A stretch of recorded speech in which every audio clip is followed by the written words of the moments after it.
Hi every one, എൻ്റെ പേര് അശ്വതി. എല്ലാവർക്കും അസ്വി മലയാളത്തിലേക്ക് സ്വാഗതം. നമുക്ക് കൂട്ടാനിലേക്കാണെങ്കിലും ശരി, ഉപ്പേരി അല്ലെങ്കിൽ തോരൻ, ഇതിലേക്കൊക്കെ ഈ പച്ചക്കറി അല്ലെങ്കിൽ ഈവൻ നമുക്ക് ഫ്രൂട്ട്സ് ആണെങ്കിലും പോലും ചെറുതായിട്ട് നുറുക്കിയെടുക്കുക എന്ന് പറയുന്നത് കുറച്ച് സമയം നഷ്ടപ്പെടുന്ന ഒരു കാര്യമാണ്. സോ അതിന് നമ്മളെ ഹെൽപ്പ് ചെയ്യാൻ പോകുന്ന ഒരു പ്രൊഡക്റ്റിനെ കുറിച്ചിട്ടാണ് ഞാൻ ഈ വീഡിയോയിൽ പറയാൻ പോകുന്നത്. നിങ്ങൾക്ക് കുറച്ച് പേർക്കൊക്കെ ഇതിനെക്കുറിച്ച് അറിയുണ്ടാവും, പക്ഷേ അറിയാത്തവർക്ക് ഇത് ഹെൽപ്ഫുൾ ആയിരിക്കും എന്ന് ഞാൻ വിചാരിക്കുന്നു. അപ്പോൾ ഞാൻ ഇവിടെ പറയാൻ പോകുന്നത് പിജിയൻ ന്യൂ ഹാൻഡി ചോപ്പർ പ്രൊഡക്റ്റിനെ കുറിച്ചിട്ടാണ്. ഇതിൻ്റെ പ്രൈസ് എന്ന് പറയുന്നത് ആക്ച്വലി 400 സംതിങ് ആണ്. പക്ഷെ ഞാൻ ആമസോണിൽ നിന്നാണ് മേടിച്ചത്. ഇതിൻ്റെ ഗ്രേ കളറാണെങ്കിൽ 299 ഗ്രീൻ കളറാണെങ്കിൽ 250 ഒക്കെ ആയിട്ടാണ് ഉണ്ടാവുക. അത് ഡിപ്പെൻഡ് ചെയ്യും. ഒരു 200 to 300 ഉള്ളിൽ അത് കിട്ടും. അത് ഓരോ സമയത്ത് ഓരോ ഡിസ്കൗണ്ട് ആയിരിക്കും. അപ്പോൾ ഇങ്ങനെയാണ് ഈ പ്രോഡക്റ്റ് എന്ന് പറയുന്നത്. അപ്പോൾ ഇത് നമുക്ക് ഒന്ന് തിരിച്ചിട്ടാണ് ഓപ്പൺ ചെയ്യാൻ പറ്റുക. തിരിച്ചിട്ട് മേപ്പട്ടേക്ക് എടുത്തു കഴിഞ്ഞാൽ ഇതിൻ്റെ അടപ്പിങ്ങനെ പുറത്തേക്ക് എടുക്കാം. എന്നിട്ട് ഇതൊരു ബ്ലേഡാണ്. ഈ ബ്ലേഡിന് നമുക്ക് 3 ബ്ലേഡ്സ് ഉണ്ട്. അപ്പോൾ 3 ബ്ലേഡുള്ള കാരണം നമുക്ക് കുറച്ചുകൂടി എളുപ്പത്തിൽ ഇത് ചോപ്പ് ചെയ്ത് കിട്ടും. പിന്നെ പിന്നിൽ ഒരു റബ്ബറിൻ്റെ ഒരു വട്ടുണ്ട്, സോ ദാറ്റ് അതിങ്ങനെ കുറച്ച് ഫിക്സ് ആയിട്ടിരിക്കുകയാണ്. പക്ഷെ അതുകൊണ്ട് എനിക്ക് വലിയ ഉപകാരം ഉണ്ടെന്ന് തോന്നുന്നില്ല. നമ്മൾ കൈകൊണ്ട് അമർത്തി നന്നായി പിടിച്ചില്ലെങ്കിൽ ഇത് താഴേക്ക് വീണ് പോകും. ഇത് ഞാൻ മുന്നേ ഉപയോഗിച്ചിരുന്നതാണ്. ഇത് ഞാൻ ഏകദേശം 1 വർഷത്തോളം മുമ്പ് ഉപയോഗിച്ച സാധനമാണ്. ഇതിപ്പോൾ ഇല്ല, അതിൻ്റെ പുതിയ വേർഷനാണിത്. അപ്പോൾ പഴയത് ഞാൻ ഏകദേശം 1 വർഷത്തോളം ഉപയോഗിച്ചിട്ടുണ്ട്. ഇപ്പോൾ ഈ പുതിയത് മേടിച്ചിട്ട് 1 മാസം ആവുകയാണ് ചെയ്യണത്. അപ്പോൾ എനിക്ക് പഴയതും ഇഷ്ടമായിരുന്നു. അത് ബ്ലേഡിൻ്റെ മൂർച്ചയൊക്കെ പോയതുകൊണ്ടാണ് ഞാനിപ്പോൾ ഈ പുതിയത് മേടിച്ചിരിക്കുന്നത്. അപ്പോൾ ഏറ്റവും ആദ്യം നമുക്ക് സവോള അരിഞ്ഞിട്ട് ഞാൻ കാണിച്ചു തരാം എങ്ങനെയാണത് എന്നുള്ളത്. ഞാൻ 2 സവോള മുറിച്ചു വെച്ചാലും അത് ഫുള്ളായിട്ട് അതിൽ കൊണ്ടില്ല.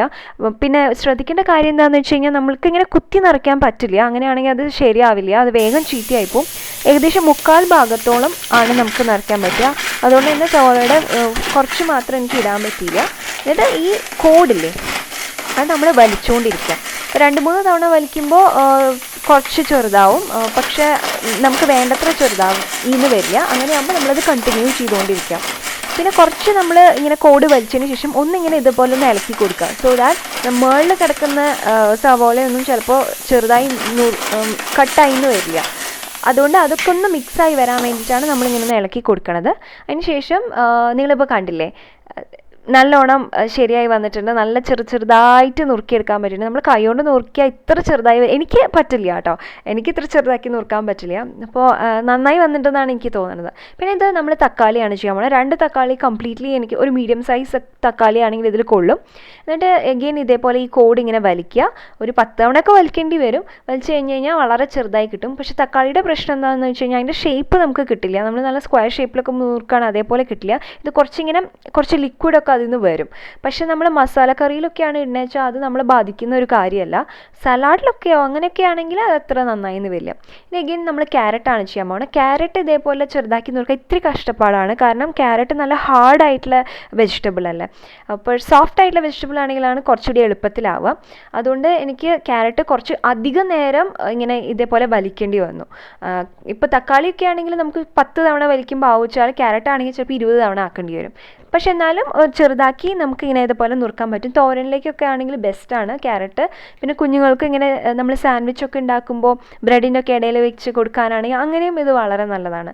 എഗെയിൻ കുക്കുംബറും പെട്ടെന്ന് ചെറുതായി നുറുക്കാൻ പറ്റിയൊരു സംഗതിയാണ്. പക്ഷെ ഞാൻ നേരത്തെ പറഞ്ഞ പോലെ നല്ല സ്ക്വയർ ഷേപ്പിലൊക്കെ വേണം വെച്ചാൽ ഇത് നടക്കില്ല. അത് കുറച്ച് ഷേപ്പിലൊന്നും ഒരു ഭംഗി ഉണ്ടായിരുന്നു വരില്ല. ഒക്കെ കുറച്ച് കാക്കിരിപ്പിക്കിരിയായിട്ടാവും ഉണ്ടാവുക. പക്ഷെ നല്ല രസമായിട്ട് ചെറുതായി നമുക്ക് നുറുക്കി കിട്ടും. ഇത് ഞാനിപ്പോൾ ചെയ്യാൻ പോണത് ഗാർലിക്കാണ്, വെളുത്തുള്ളിയാണ്. വെളുത്തുള്ളി എനിക്ക് എപ്പോഴും നുറുക്കാൻ കുറച്ച് പ്രയാസമുള്ളൊരു സംഗതിയാണ്. അപ്പോൾ ഇതേപോലെ ഇങ്ങനെ നമുക്ക് ചെറുതായി നുറുക്കി കിട്ടും. പിന്നെ അടുത്തത് ഞാൻ ഉപയോഗിക്കാൻ പോണ ഇഞ്ചിയാണ്. ഇഞ്ചി ഇതേപോലെ കുറച്ച് ഹാർഡായിട്ടുള്ളൊരു സംഗതി ആയതുകൊണ്ട് കുറച്ച് പ്രയാസമായിരുന്നു ചെറുതായി നുറുക്കാനായിട്ട്. പക്ഷേ കുറച്ചധികം നമ്മൾ കോഡിങ്ങനെ വലിക്കുകയാണെങ്കിൽ എഗെയിൻ ഇതും നമുക്ക് ചെറുതായി നുറുക്കി കിട്ടും. അങ്ങനെ ഇനി അടുത്തത് ബീൻസാണ്. ബീൻസിന് എഗെയിൻ സെയിം പ്രോബ്ലമാണ്. ബീൻസ് നമുക്കിങ്ങനെ വട്ടത്തിൽ നുറുക്കിയെടുക്കാൻ സാധിക്കില്ല. പക്ഷേ ഇതേപോലെ ഷേപ്പ് ഇല്ലാണ്ട് അങ്ങോട്ടും ഇങ്ങോട്ടും ഒക്കെ ആയിട്ടാവും നുറുക്കി കിട്ടുക. അപ്പോൾ അത് കുഴപ്പമില്ല വെച്ചാൽ എഗെയിൻ ബീൻസും നമുക്ക് ഇതേപോലെ ചെയ്തെടുക്കാവുന്നതാണ്. ഫ്രൂട്ട്സിൽ ഞാൻ ആകെ ട്രൈ ചെയ്തിരിക്കുന്നത് ആപ്പിൾ മാത്രമാണ്, വേറൊന്നും ട്രൈ ചെയ്തിട്ടില്ല. ആപ്പിൾ നല്ല ചെറുതായി ഇങ്ങനെ ഇതേപോലെ നുറുക്കിയെടുക്കാം. മോൾക്ക് കൊടുക്കാൻ വേണ്ടിയിട്ടാണ് ഞാൻ ആപ്പിൾ അതേപോലെ അങ്ങനെ കട്ട് ചെയ്തെടുക്കാറ്. അങ്ങനെയാകുമ്പോൾ ആപ്പിൾ പുഴുങ്ങേണ്ട ആവശ്യമൊന്നുമില്ല. കുഞ്ഞായിട്ട് കട്ട് ചെയ്ത് ചെറുതായിട്ട് ഇതേപോലെ കട്ട് ചെയ്തെടുക്കാൻ പറ്റും ആപ്പിൾ. ഇതിപ്പോൾ ഞാൻ ചെയ്തത് പൊട്ടേറ്റോ ആണ്. പിന്നെ അടുത്തത് ഇതിപ്പോൾ ഞാൻ മാങ്ങയാണ് ചെയ്യണത്. അപ്പോൾ അച്ചാറുണ്ടാക്കാൻ ഞാൻ ഇതേപോലെ നുറുക്കിയിട്ട് അച്ചാറുണ്ടാക്കിയിട്ടുണ്ടായിരുന്നു. എന്നിട്ടത് നന്നായി വന്നു. പക്ഷേ നേരത്തെ പറഞ്ഞ പോലെ സ്ക്വയർ ഷേപ്പിലല്ല വന്നത്, ഇങ്ങനെ കുറച്ച് അങ്ങോട്ടും ഇങ്ങോട്ടും ആണ്. അത്ര ഷേപ്പൊന്നും അത്ര ഭംഗി ഉണ്ടായിരുന്നില്ല. പക്ഷേ അച്ചാറിടാൻ ചെറുതായി നുറുക്കില്ലേ, അതേപോലെ ഞാൻ ഇതിൽ നുറുക്കിയിട്ട് അച്ചാറിട്ടപ്പോൾ നന്നായി വന്നു. അടുത്തത് ഞാൻ ചെയ്യാൻ പോണ ക്യാപ്സിക്കാണ്. അപ്പോൾ ഇതുപോലെ ഒരുമാതിരിപ്പെട്ട വെജിറ്റബിൾസൊക്കെ നമുക്ക് ചെയ്യാൻ പറ്റും. എനിക്കിത് നല്ല ഹെൽപ്ഫുള്ളായിട്ടാണ് തോന്നിയിട്ടുള്ളത്. അപ്പോൾ ഞാൻ എൻ്റെ അമ്മയ്ക്ക് അത് മുന്നേ മേടിച്ചു കൊടുത്തിട്ടുണ്ടായിരുന്നു, എനിക്കിഷ്ടമായിട്ട്. പക്ഷേ എൻ്റെ അമ്മയ്ക്ക് തീരെ ഇഷ്ടമായില്ല. അമ്മ പറയണത് ഈ സാധനം എടുത്ത് നമ്മൾ വെജിറ്റബിൾ നുറുക്കി ഇടണ സമയം ഉണ്ടെങ്കിൽ നമ്മൾ കയ്യിൽ തന്നെ വെച്ചിട്ട് നുറുക്കിയിട്ട് കഴിഞ്ഞാൽ അത്ര എളുപ്പമാണെന്നാണ് അമ്മ പറയണത്. പക്ഷേ എനിക്കിത് വളരെ ഹെൽപ്ഫുള്ളാണ്, ഭയങ്കര ഇഷ്ടമായി. എസ്പെഷ്യലി ക്യാബേജ് തോരൻ ഉണ്ടാക്കാനായിട്ട്. ക്യാബേജ് നമുക്ക് നല്ല കുനുകുനേന്ന് നുറുക്കിയെടുക്കാൻ പറ്റും ഇത് വെച്ചിട്ട്. നമ്മൾ കൈ കൊണ്ട് നുറുക്കുകയാണെങ്കിൽ ഒരുപാട് സമയം എടുക്കുമെന്നാണ് എനിക്ക് തോന്നിയിട്ടുള്ളത്.